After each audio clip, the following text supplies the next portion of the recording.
That doesn't stop the investigation. It's still ongoing. As you can see, sheriff deputies are still on scene. Investigators are still gathering evidence, taking photos to make sure, again, that investigation continues. Chief Driver, he tells me what makes this new unit so unique is the power load system. Now, with just a push of this button, it'll lift the stretcher up and into the ambulance without straining or harming any of the first responders. At midnight on Saturday, straight line winds of up to 70 to 80 miles per hour swept through this area, causing significant structural damage to several of the facilities, including this arena that you see behind me here. Well, here in Shelby County, compact officers, they just confiscated this canister of nitrous oxide, also known as galaxy gas. Now, officers, they tell me when this is inhaled, it can cause a euphoric high that lasts just a few minutes.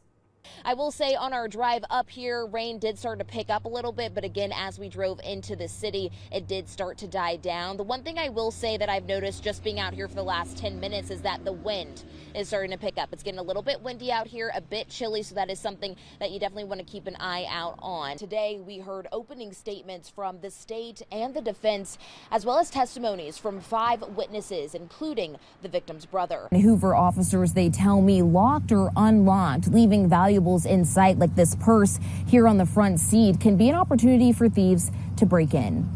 There are some county roads that are passable, but then you run into roads like this that already have ice on them, and once those temperatures start to drop, they'll refreeze, causing problems for drivers once again. Here at the Pelham Civic Complex Center. I've been here for several hours now, where this line behind me has been filling up with folks ready to cast their votes today. Within 60 days, the Clear Police Department will begin to enforce these traffic laws, some of which are already posted on these signs here behind me throughout the neighborhood. Today, I spoke with Karen Black, who is still, of course, grieving her puppy Chloe's death, as well as Mr. Cupid Seymour, who's the owner of this facility, Cupid's Doghouse, and he tells me that he's outraged by these allegations. First, I have to start by commending these officers for their hard work. Although these are just trainings, when I put on that vest and they told me to go, I felt that stress when it comes to making those split-second decisions when it comes to saving lives. Well, Morgan, Jonathan, some of the neighbors I spoke with today, they tell me this is now the 4th shooting to occur at this home, which they say is operated as a short-term rental. Now, they tell me it's like living in a war zone, and they're fed up. It's very scary, and we never lived like this. We've been over here all these years. It always has been a quiet, peaceful neighborhood. So we really need that house to go. For over 35 years, Jean Wilson has lived in this neighborhood. She tells me Thursday morning it sounded like machine guns going off. And when I started hearing it, I immediately rolled out the bed on the floor, called 911. I would say about maybe 200 or 300 rounds that were fired. Now, this video shows neighbor Reginald Childress getting home, and just before he could get inside, you can hear shots being fired. And they kept popping off, and I kind of jumped off the porch, off my front porch, and kind of got down and covered myself so that I might not be struck. But they were just wildly shooting. Childress and Wilson say it went on for about 10 minutes. When the cars line up over here, we got to figure out how we're going to sleep tonight. Do I sleep on the floor or do I sleep in my bed? Now, as I spoke with Wilson and Childress, they told me they're upset with the city as this continues to be an ongoing issue for this area. Now, this is video from a similar incident we covered back in August. No one was taken into custody. The city said that they were going to kind of cut down or monitor the parties at the Airbnbs. They used this particular house as a model. So these are the holidays. Why didn't they take care of us? Now, they say they want more patrols, security cameras, and better safety measures installed to protect and monitor the area. I reached out to BPD for a comment, but haven't heard back. Now, this house, it was previously listed on Airbnb, but they told us that the account was deleted after we sent them that video from last August. Now, we're working to find out what other platforms this house could be listed on. Your reporter in Birmingham, Aajene Robinson, WBRC 6 News, on your side. Aajene, this is really shocking. Yeah, Sarah, you said it. This is a very bizarre and unusual situation for this area. And yes, officers, they did say that during his rampage, Sims, he was covered in his own blood. And so far, about 30 people have reported that their property, their cars, their homes, they were damaged. When I heard that this was happening, I was honestly really shocked. Skylar Haney, one of many neighbors in the Camden Cove area with damage, says he called 911 immediately. And sure enough, they were out here super quick.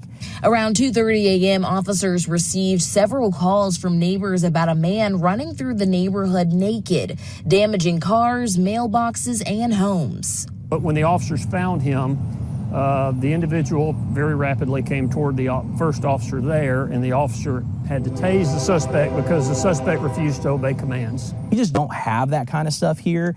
And I will say that is a testament to the police department and everybody who works there, because they keep us safe here. Officers say Sims admitted to being under the influence of drugs. Heitch talking to me about the fact his officers didn't use deadly force for their own protection. Look, this is an officer with a family that wants to go home that night. He's being approached in an aggressive manner by someone. He chose to use his taser. If he had made another choice, I would still be here supporting him today. Now, Heitch says Sims used 2 brick pavers in addition to his hands and fist, and even tried to break into Haney's car. He was slamming his hand and fist and elbow into it, and it was covered in blood. It had blood all over it. And I was like, what in the world? Heitch says Sims was placed under arrest and taken to the hospital. Drugs are a terrible thing, and this individual, I don't know if he's addicted, but he needs to get help. That doesn't forgive what was done, and that doesn't change the job that we have to do. Now, still no word on the kind of substance that Sims was under, but officers did find gas station products as well as other drugs in his home. Your reporter in Shelby County, Aajene Robinson, WBRC 6 News. Yeah, that's right, Sarah. Jonathan, I spoke with the umpire David Milner, who tells me when he was actually walking up to check on a play, that's when he had a heart attack. Now, some of the parents and coaches that I spoke with, they tell me that they acted quickly, and by the time that EMS arrived, he had had a pulse. Now, assistant coach for his daughter's softball team, Jeremy Lohberger, was one of the first people to get to umpire Milner after he collapsed in the middle of the game. You know, maybe it's the background that I have, but it just seemed atypical. He kind of face planted, which seemed more than just passing out. And so at that point, I hopped over the fence less than gracefully and went to him right about at third base. Lohberger, not only a coach but a doctor, said when something like this happens, you don't think, you just act. Initially, he was breathing, but pretty quickly stopped breathing. He did not have a pulse, and we started CPR. And at that point, several others, like Coach Chad Miller, jumped in to help with chest compressions. I was trying to get his airway open, and he was kind of clenched together. And then that's when I said, let me go and take over CPR. So that's when I took over, and about 30 seconds later is when he came to. Now, while chest compressions were taking place, others ran to go find an AED that they didn't end up using, as the umpire by then regained a pulse. Someone had made the decision months or years before to place a defibrillator in his body is really what saved his life, and we were just there to be able to support him until that device took effect. Now, I spoke with umpire Milner, who tells me that he's recovering and doing well. And the coaches, they both tell me that they strongly encourage anyone involved in any kind of sports activity to go through that CPR and AED training, because that's what saves lives. Your reporter in Hoover, Aajene Robinson, WBRC 6 News, on your side.